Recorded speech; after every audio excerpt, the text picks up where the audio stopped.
Hello friends आज की इस वीडियो में हम लोग आसाम पुलिस सब इंस्पेक्टर का एग्जाम के लिए जनरल नॉलेज से मोस्ट इम्पोर्टेंट 20 एमसीक्यूज देखेंगे। फ्रेंड्स इस चैनल में मैं आप लोगों को आसाम पुलिस सब इंस्पेक्टर का एग्जाम का फुल प्रिपरेशन कराऊंगा, चाहे जनरल नॉलेज हो, चाहे जनरल इंग्लिश हो, मैथमेटिक्स हो, रीजनिंग हो, कंप्यूटर हो या फिर आपका करंट अफेयर्स हो।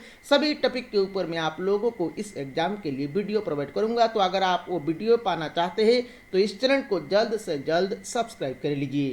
तो चलिए आज का वीडियो शुरू करते हैं। पहला क्वेश्चन नंबर 1 में बोल रहे हैं, देखिए the imaginary line that joins the places of equal temperature is known as.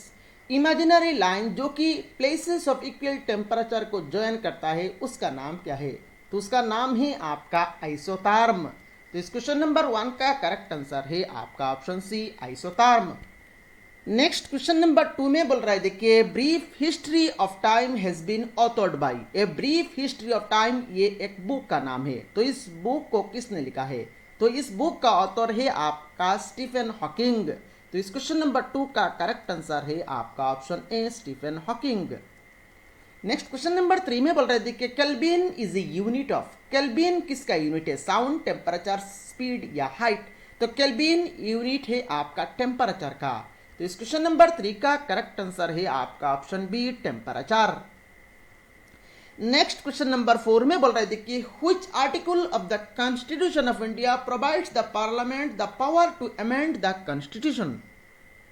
मतलब पार्लियामेंट को यह पावर दिया गया है, पार्लियामेंट किसी भी टाइम में कॉन्स्टिट्यूशन में अमेंडमेंट ला सकता है। तो ये जो बात है, ये बात कॉन्स्टिट्यूशन का किस आर्टिकल में लिखा गया है? तो ये लिखा गया है आपका आर्टिकल 368 में। तो इस क्वेश्चन नंबर 4 का करेक्ट आंसर हो जाएगा आपका ऑप्शन डी आर्टिकल 368।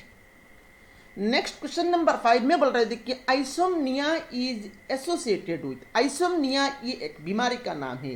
तो ये जो बीमारी है, ये बीमारी किसके साथ एसोसिएटेड है? तो ये बीमारी एसोसिएटेड है आपका स्लीपलेसनेस। तो इस क्वेश्चन नंबर 5 का करेक्ट आंसर हो जाएगा आपका option B sleeplessness. Next question number 6 में बोल रहे थे कि the Jnanpith award winning Assamese novel is. इनमें से किस एसएमएस नोबेल आपका ज्ञानपीठ अवार्ड जीता है? तो ये जो एसएमएस नोबेल है, इस एसएमएस नोबेल का नाम है आपका मृत्युंजय। तो इस क्वेश्चन नंबर 6 का करेक्ट आंसर है आपका option C Mrityunjay. Next question number 7 में बोल रहे थे कि the first vice chancellor of Guwahati university was. Guwahati university का पहला वाइस चांसलर कौन थे? तो गुवाहाटी यूनिवर्सिटी का पहला वाइस चांसलर थे आपका कृष्णकांतो हैंडिक। तो इस क्वेश्चन नंबर 7 का करेक्ट आंसर हो जाएगा आपका option D. Next question number 8 में बोल रहे थे कि who authored the great Assamese classic Namghosa. Namghosa का राइटर कौन है? सो नामघोषा का ऑथर है आपका माधव दबा। तो क्वेश्चन नंबर 8 का करेक्ट आंसर है आपका ऑप्शन बी माधव दबा। नेक्स्ट क्वेश्चन नंबर 9 में बोल रहे थे कि Malaya Goswami own the best actress award for acting in the film. Malaya Goswami ने बेस्ट एक्ट्रेस अवार्ड जीता है। तो ये बेस्ट एक्ट्रेस अवार्ड किस फिल्म में काम करने के लिए इनको दिया गया है? तो ये दिया गया है आपका फिरिंगोती फिल्म के लिए। तो इस क्वेश्चन नंबर 9 का करेक्ट आंसर हो जाएगा आपका ऑप्शन बी फिरिंगोती।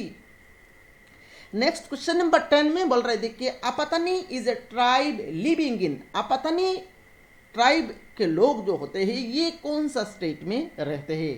तो ये रहते हैं आपका अरुणाचल प्रदेश स्टेट में।